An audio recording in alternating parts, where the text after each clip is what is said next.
MDM install করতে আমরা দুটি অ্যাপ দেওয়া আছে, দুটি অ্যাপ প্রথমে ইনস্টল করে ফেলব।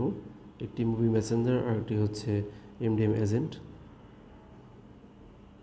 এরপর আমরা মুভি মেসেঞ্জার অ্যাপটি ইনস্টল হওয়ার পরে ওপেন করব। ওপেন করার পর উপরে দেখবেন যে একটি এমডিএম বাটন আছে, ওই বাটনটি প্রেস করব। প্রেস করলে আমাদের মুভি ম্যানেজার এজেন্ট অ্যাপটি ওপেন হবে। এটি ধাপে ধাপে ইনস্টল করে ফেলব।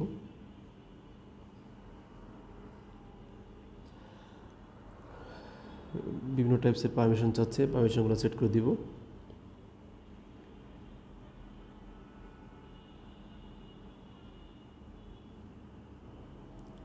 এবার অ্যাক্সেসিবিলিটি অ্যাপটি পারমিশন দিতে গেলে রেস্ট্রিকশন দেখাচ্ছে। আমরা সেটিংস থেকে অ্যাপসে যাব, অল অ্যাপসে গিয়ে সিস্টেম সিকিউরিটি অ্যাপটি ওপেন করব। উপরে 3টা ডট থেকে রেস্ট্রিকশনটা অ্যালাউ করে দেব। এরপর আবার মেসেঞ্জার অ্যাপটি ওপেন করব।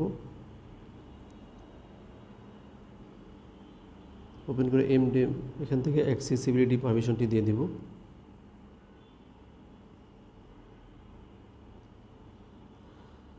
দেন কন্টিনিউ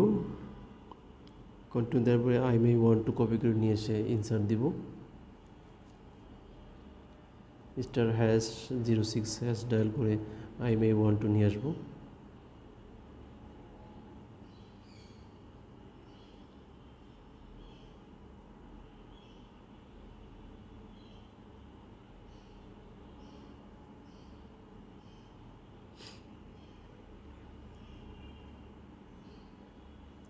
কন্টিনিউ প্রেস করব।